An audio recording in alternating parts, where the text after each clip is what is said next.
Bonjour, c'est Gilles du site boursicoté.com. Voici l'analyse technique des principaux indices mondiaux. Donc nous sommes aujourd'hui le vendredi 22 février 2013 et donc à titre de comparaison, je vous propose de bien mémoriser la situation technique actuelle du CAC 40 en vue journalière.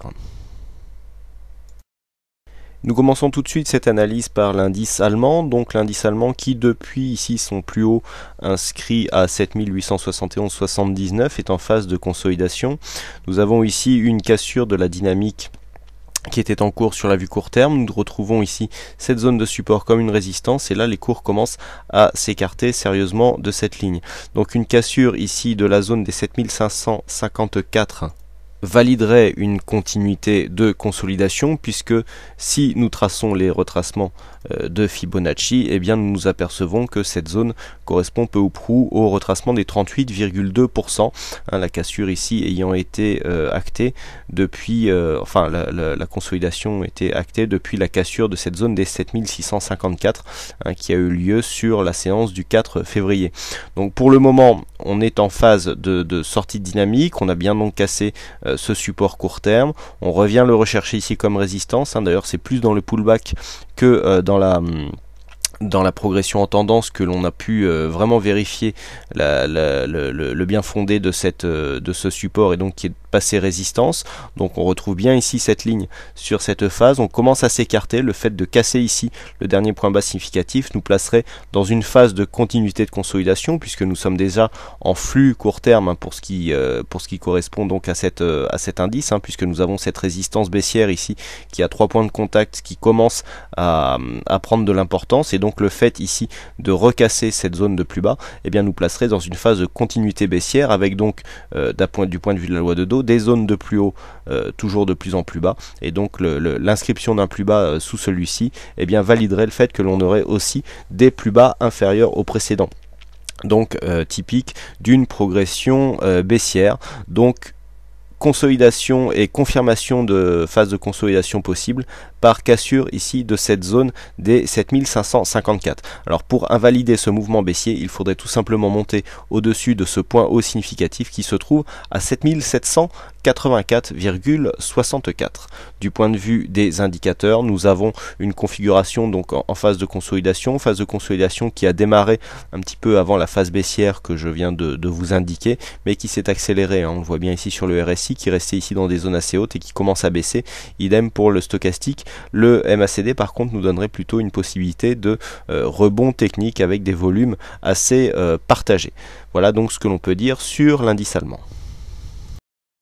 Sur le FTSE, les choses sont un peu différentes puisque nous avions une grosse dynamique haussière ici sur cette phase, donc dynamique qui est partie depuis mi-novembre ici et qui ne s'est pas essoufflée, contrairement aux autres indices européens, notamment le CAC et le DAX. Donc nous avons marqué un point haut ici sur cette séance du 20 février à 6412,44 et nous avons eu suite à cela une cassure de ce support, alors support qui était quand même assez significatif, mais nous avions ici une formation en biseau qui venait terminer ici cette phase de hausse. Donc du point de vue de la dynamique, c'est assez important puisque ce support était quand même assez significatif. On a donc une cassure assez brutale de cette zone de cotation. On n'a pas encore de signal de consolidation et là ce qui est intéressant c'est qu'en traçant les retracements de Fibonacci, nous avons des zones de support résistance qui sont assez cohérentes. J'en veux pour preuve ici cette zone des 23,6% à 6222, très proche ici de la zone des 6219,50 qui correspond ici au support qui a provoqué un plus bas de tendance avec un contact du support. Donc le fait de casser ici la dynamique suivie par une cassure de cette zone nous donnerait un signal de consolidation donc sur le FTSE avec un premier objectif donc qui se situerait sur les 6105 qui reste un support majeur, même si ici on pourrait penser qu'il a un peu bougé. Voilà, on va le mettre plus en cohérence ici avec cette phase de cotation, mais nous voyons que cette zone correspond au 38,2% en retracement de Fibonacci, ce qui correspondrait au premier objectif en cas de cassure ici de cette zone des 6222. Donc pour l'instant on n'a pas encore de confirmation de cette consolidation puisqu'il faut casser un point bas significatif pour vraiment avoir un vrai signal, mais en cas de cassure, eh bien nous avons défini les objectifs. Naturellement, en cas de cassure haussière des 6412, eh bien le scénario de consolidation serait invalidé. On poursuit sur les indices américains avec le S&P 500. Donc le S&P 500 qui était un peu à l'image du FTSE dans une progression un peu surréaliste, haussier envers et contre tous. Certains l'appellent Bruce Willis sur le chat. Tout le monde meurt mais lui ne tombe jamais, même criblé de balles. Donc là nous avons quand même un petit aveu de faiblesse. Bruce Willis a mis un genou à terre.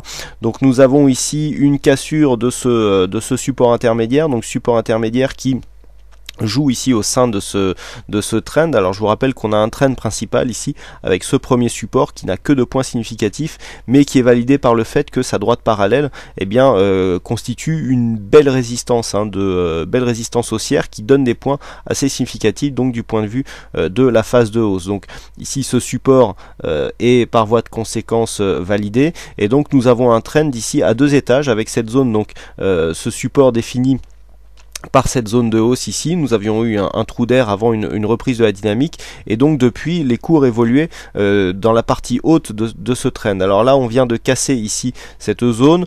Pour le moment, je dirais que d'un point de vue chartiste, on n'a pas de gros signal. Si on considère ici que cette première partie a déjà été consolidée, et bien sur cette deuxième phase de hausse, nous avons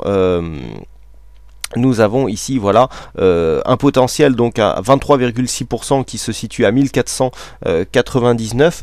Au moment où je vous parle, le S&P 500 se situe à 1505, donc on est toujours au-dessus. Il faudrait vraiment casser ici cette zone qui correspond au 23,6 pour avoir ici un premier objectif de consolidation qui se situerait à 1480, qui correspond au retracement des 38,2%. Donc pour l'instant on n'en est pas là, on navigue encore au-dessus de cette zone. C'est pour l'instant une petite faiblesse, mais nous voyons que du point de vue de la tendance de fond, on est toujours et pour longtemps dans un flux haussier, puisque cette hausse c'est en fait sans réelle phase de consolidation. On a juste un petit trou ici après la cassure des 1448 qui sont presque revenus chercher ici cette zone de résistance comme un support, mais à part cela rien d'autre. Donc les points bas significatifs, alors on a ici un support intermédiaire à 1495 qui pourrait déjà nous attirer notre attention. Du point de vue des indicateurs, donc nous avions un surachat relativement marqué au niveau du RSI. Le stochastique vient de sortir aussi de sa zone de surachat. Et le MACD se trouve dans une dynamique baissière, dynamique baissière très hésitante, puisque nous étions ici dans un flux plutôt haussier, mais qui dénote quand même d'un surachat latent qui a duré un bon moment. On voit ici une petite inversion de polarité du point de vue des volumes, les volumes qui étaient majoritairement au-dessus de la moyenne sur les séances haussières, et bien c'est en train de s'inverser, puisque là sur ces dernières séances on a des volumes lors de tendance baissière qui sont supérieurs aux volumes qui interviennent là ici sur des séances haussières. Donc petit changement de polarité qui pourrait accompagner ici le petit signal de consolidation que nous avons ici. Donc à suivre, il faudrait vraiment une cassure en clôture ici des 1499 pour avoir un réel signal de consolidation, mais en attendant, le S&P 500 reste toujours orienté à la hausse d'un point de vue moyen terme. Sur le Nasdaq, la configuration est tout à fait différente, puisque sur cette phase, suite à cette phase de hausse ici qui est intervenue au Nouvel An, on a eu une grosse phase de stabilisation. La semaine dernière, j'ai attiré votre attention sur le fait qu'on était monté d'un étage, puisque cette zone ici de résistance de résistance des 2760 était en train de se transformer en support. Donc sur la séance du 20, nous avons cassé cette zone, nous avons réintégré ici le range que le Nasdaq occupait sur la première partie, quasiment tout le mois de janvier. Alors nous avons ici une zone des 2700 points qui reste inviolée. Tant qu'on reste au-dessus de cette zone ici, il n'y a pas de signal de retournement. Alors par contre, ce qui peut attirer notre attention, c'est le fait que nous avions un support ici défini par seulement 2 points significatifs qui a été franchi sur un gap baissier.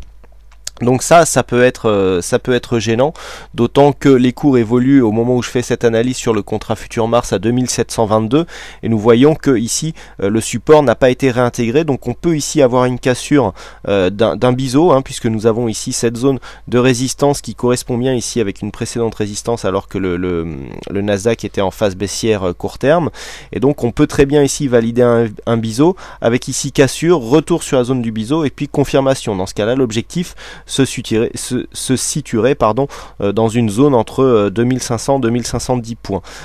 Pour l'instant, nous n'avons pas de confirmation. Il faudrait vraiment une accélération de la baisse avant ici un possible retour, mais on voit que la dynamique est en train de changer, puisque cela va de pair avec les autres indices, qu'ils soient européens et américains. Donc Nasdaq à surveiller, avec une possible ici confirmation de cette phase de cassure. Du point de vue des indicateurs, c'est assez neutre. Du point de vue du RSI, le stochastique nous lance un petit signal baissier, et on est assez hésitant du point de vue du MACD.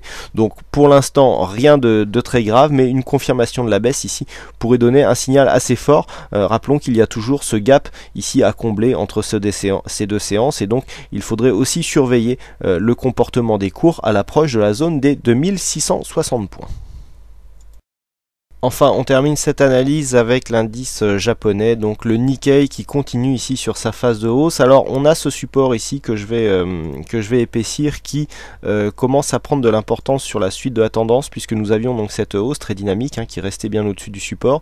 Ensuite on a cassé, on a retrouvé cette zone de support comme une résistance, et là on commence à s'écarter. Alors ça, c'est un premier signe d'affaiblissement de la tendance haussière. Qui plus est, nous avons quasiment un double top sur cette phase, puisque nous avons ici un gap d'entrée donc sur une première phase de hausse dynamique avec un premier top. On revient ici marquer un point bas, donc quasiment à 11 000 points, puisqu'on est à 11 065. Deuxième point haut ici sur cette zone des 11 500 points, et là on est en train de confirmer à la baisse. Donc il faudrait faire attention que cette zone ici des 11 000 points ne soit pas cassée à la baisse, puisqu'on pourrait avoir un signal de retournement. Je rappelle qu'un double top ici potentiellement placé sur le haut d'une tendance haussière peut constituer un signal de retournement assez fort. Il faudra donc rester vigilant pour suivre l'évolution de ce possible signal. Quoi qu'il en soit, nous avons quand même des signes évidents d'affaiblissement de cette tendance haussière. Du point de vue des indicateurs, nous avons clairement un RSI qui appelle à une consolidation, idem pour le stochastique.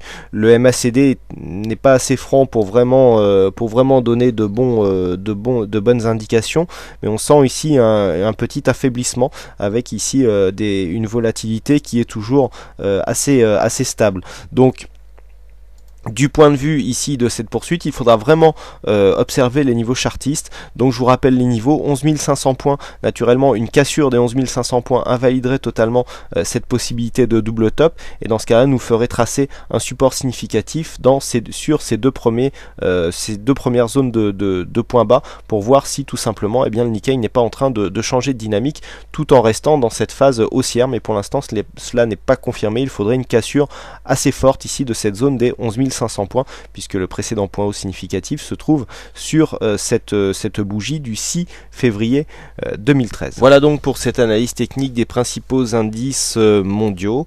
Il ne me reste plus qu'à vous souhaiter à toutes et à tous une bonne séance, bonne chance dans votre trade, et on se retrouve dès ce soir pour toutes les autres analyses techniques en vidéo. Bonne séance à tous et à ce soir.